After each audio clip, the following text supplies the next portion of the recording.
Jai Shri Ram. There is a legal maxim that goes like this: He is not deceived who knows that he is being deceived. He is not deceived who knows that he is being deceived. Think deeply on this. Our human condition is very similar. We know that we are being deceived, and then we lament that we are being deceived. The truth is, we are not deceived because we know that we are being deceived. Isn't it? The world is unreal.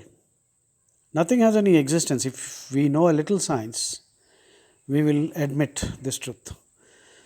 Quantum physics says there is no state of matter at all. Classical physics told us there are four states. Quantum mechanics tells us everything is in a state of flux. Quantum mechanics also tells us that there are more than 11 dimensions, while classical physics told us there are 4 dimensions: length, breadth, depth, and time as the fourth dimension. Quantum mechanics says there are more than 11 dimensions, and also there are parallel universes, which means infinite number of universes in which we are all playing out different potentials hidden, latent within us. Well, have you understood that? Which means right now in this universe, you could be playing out a role, for example, as an engineer. In another, you could be a doctor. In something else, you could be the world chess champion, a tennis player, and an infinite number of potentials that are lying latent within you are being worked out. The entire universe, or rather multiverse, quantum mechanics will say multiverse, because how can you be so sure there's only one? Universe implies one.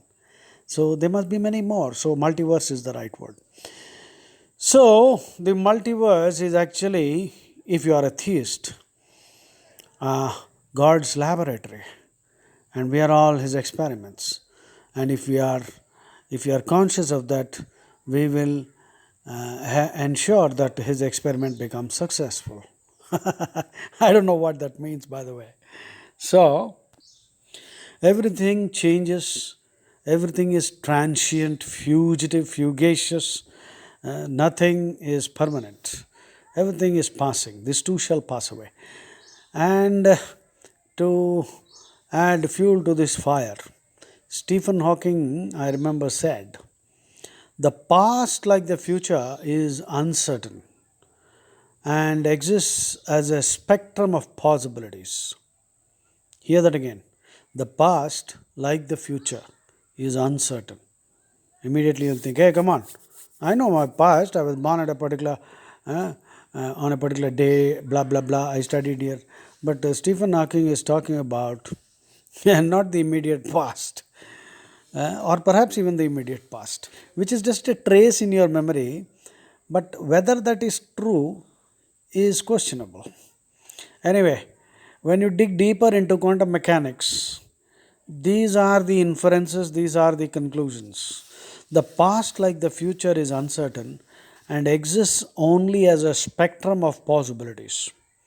So, the future, I think we can all understand. Our potentials are there. How we utilize our time right now will decide what trajectory we will take. That is, our lives will take. So, there is a spectrum of possibilities. If you are lazy, wasting your time, you will be a loser eventually. On the contrary, if you are working it out, sweating it out, becoming a specialist in some area of something of some use to others in society, then eventually you should be very successful and highly respected and feel like a fulfilled, self-actualized individual. So what do you say? Another example that comes to my mind is that of the Hindus. We Hindus know that we are being cheated. 70 years after independence, our temples are still being controlled, looted by the government, while mosques and churches are spared. They are not taxed. The mosques and churches are not taxed. They get free or many benefits from the government, but Hindus don't get anything. Our temples are being looted, and government constitutes the board, and very often you will find Muslims and Christians sitting on the board of temples. So, and 70 years have passed, and we have been tolerating this. So now that has become a custom, and it serves as proof to support this legal maxim. He is not deceived who knows that he is being deceived. We Hindus are being deceived, and we know it, and we are not hitting back. In fact, just imagine if this kind of a thing is done with Muslims or Christians, we would have had a Syria-like situation, isn't it? You know what's happening in America right now. Hmm? So I cannot breathe movement. That is, the black was killed, and America is in flames. So, had a Muslim been a victim, India would have been in flames. And 70 years, oh, forget it. It is because we Hindus have lost that killer instinct. We are not. We have lost the Kshatriya component within ourselves, and we have no right to now question. Either we hit back and take back our rights, or just shut up and take it lying down. He is not deceived who knows that he is being deceived. Jai Shri Ram.